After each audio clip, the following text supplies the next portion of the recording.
Good morning, students. This is Sandeep Bhatmare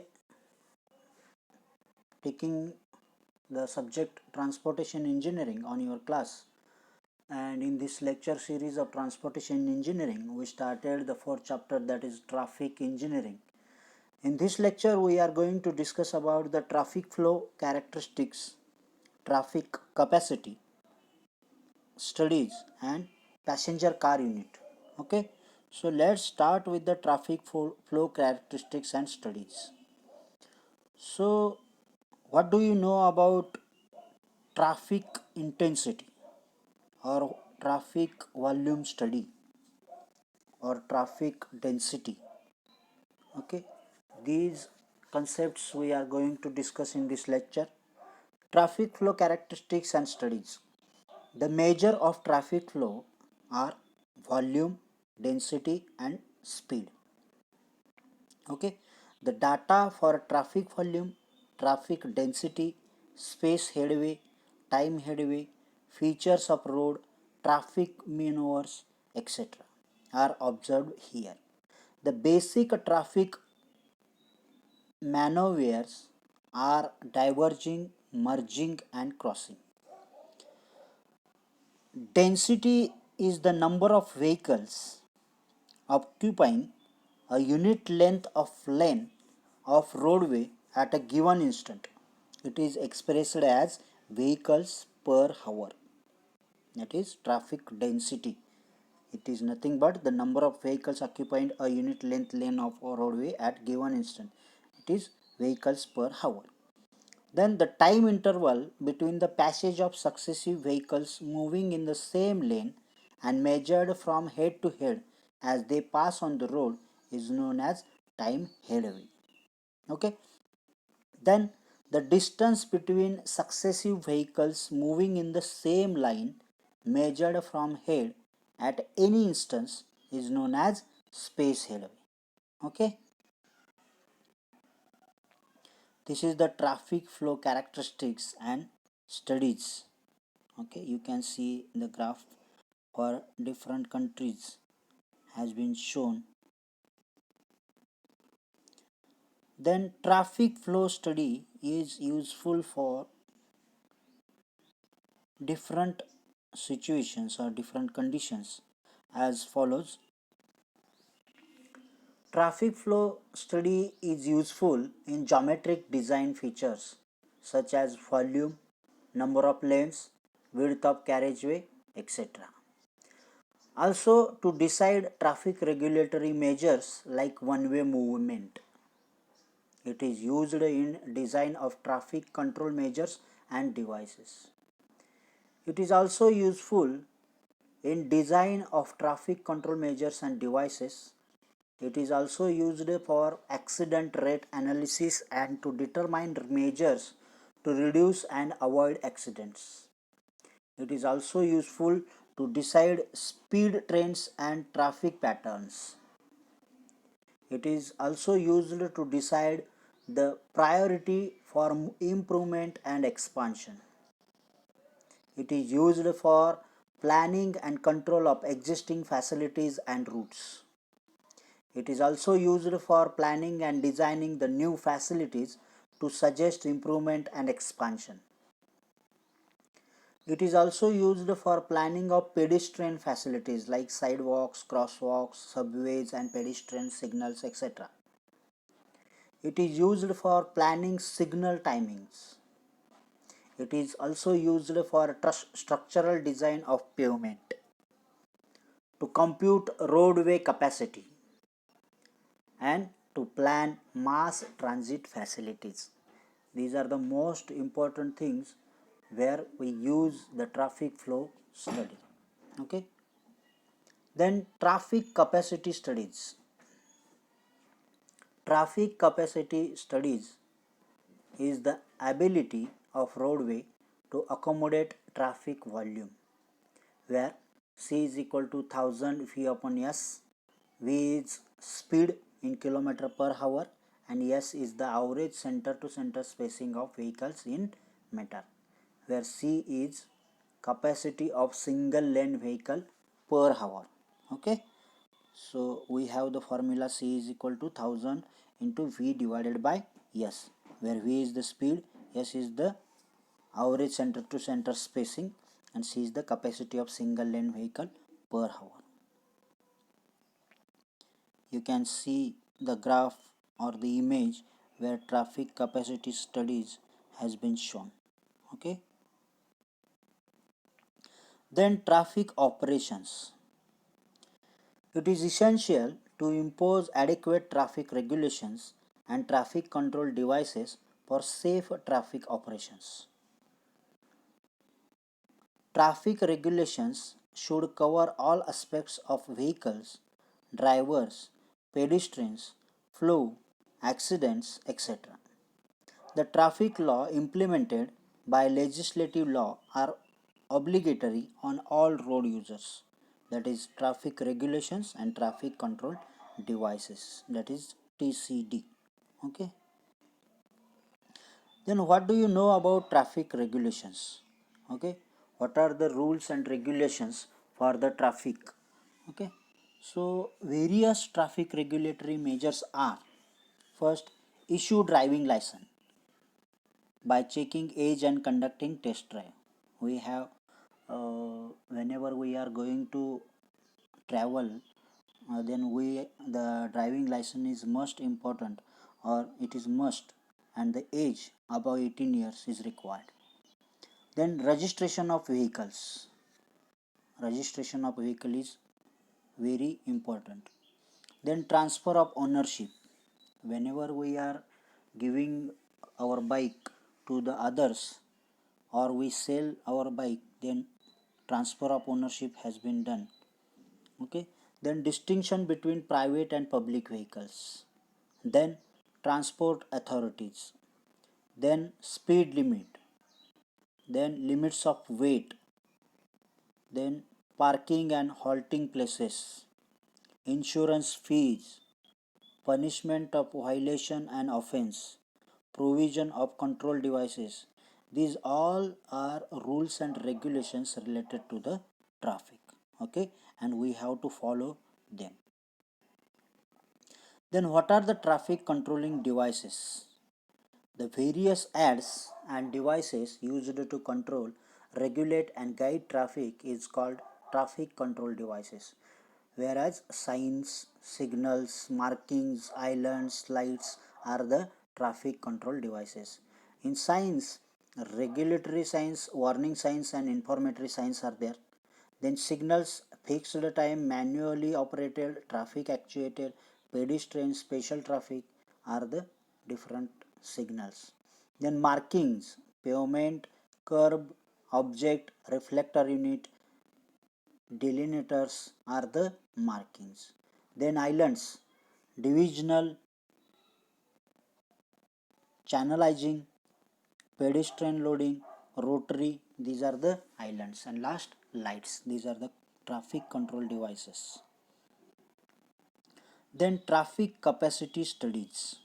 Okay, so in traffic capacity, the ability of roadway to accommodate traffic volume, it is expressed as the maximum number of vehicle in a lane or a road that can pass a given point in unit time, usually an hour.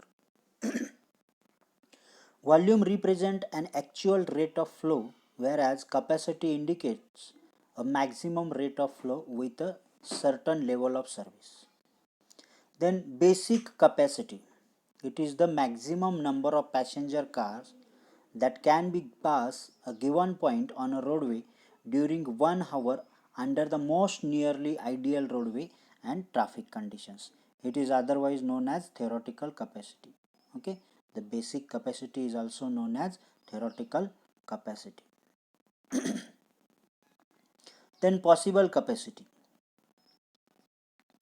It is the maximum number of vehicle that can pass a given point on a roadway during 1 hour under prevailing roadway and traffic conditions.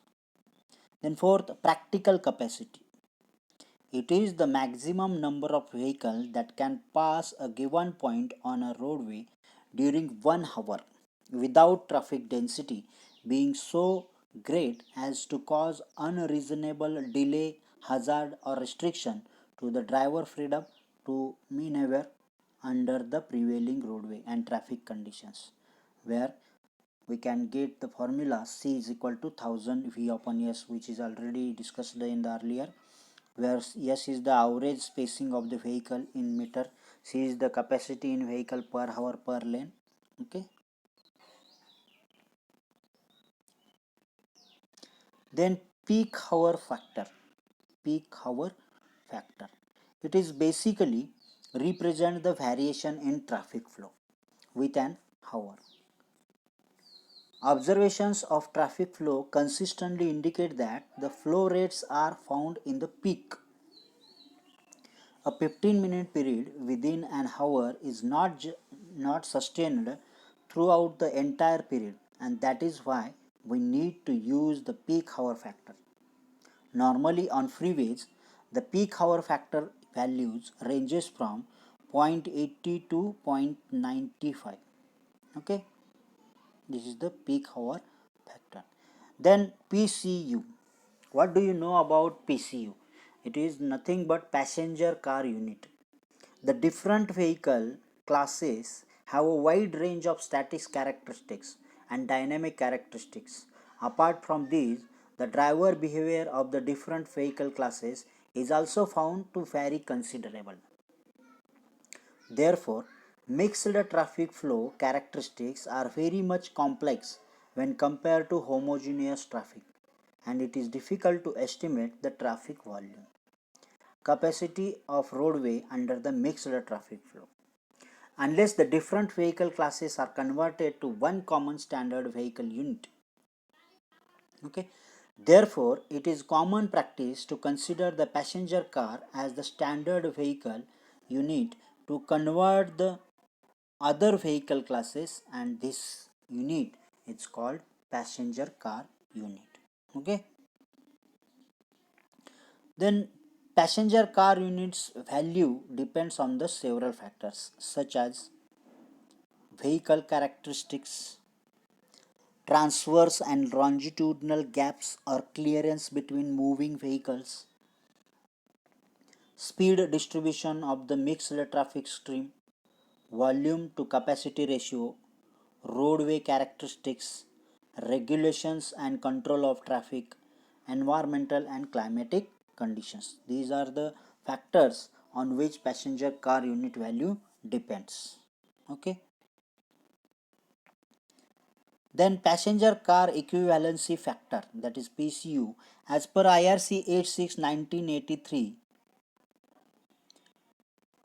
we have the equivalency factor for the different vehicle class as shown in the table. Motorcycle, scooter and pedal cycle have equivalency factor is 0.5. Then passenger car, tempo, auto rickshaw, agricultural tractor, pickup van, etc., the equivalency factor is 1. Then cycle and rickshaw, it is 1.5. Bus, truck, agricultural tractor, trailer, it is 3.0. Then horse drawn vehicles, it is 4.0 equivalency factor. Then small bullock cart and hand cart, it is 6.0 equivalency factor. And large bullock carts are equivalency factor is 8.0. Then LOS, level of service. It is defined as a qualitative measure describing the operational condition within a traffic stream and their perception by motorists and passengers, or a rating of acceptable level of congestion. Okay, so LOS definitions: A, free flow, low traffic, high speed. Then B, stable flow, noticeable traffic. Then C, stable flow, traffic interactions. D, unstable flow, high density movement restrictions. E, unstable flow, lower speed, volume is nearly equal to capacity, little freedom. Then F, unstable flow, no freedom, traffic volume can drop to zero, stop and go. These are the conditions or the definitions of level of service, that is LOS. Okay. you can see the level of services for A and B, where you can see in the images also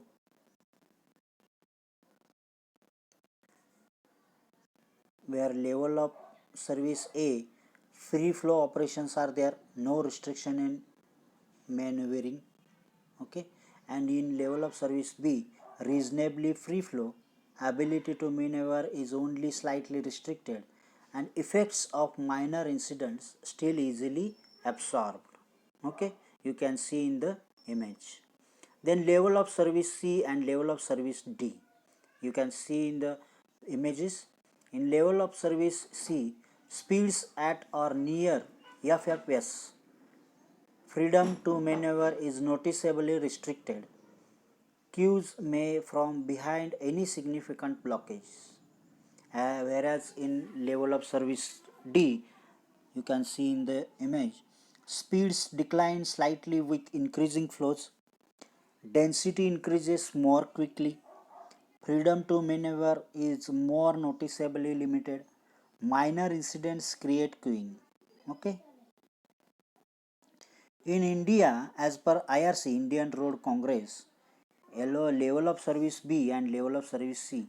Level of service B is for design of rural roads and level of service C for the design of urban roads.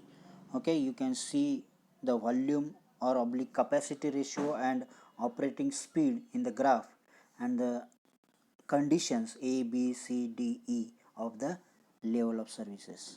Okay. Then level of service E and level of service F. In level of service E, operation near or at capacity, no usable gaps in the traffic stream, operations extremely volatile, any disruption causes queuing. Okay. Whereas LOSF, breakdown in flow, queues from behind breakdown points, demand is greater than capacity. Okay. These are the different conditions. Okay, thank you very much. In this lecture we studied about the traffic engineering. Okay, thank you very much.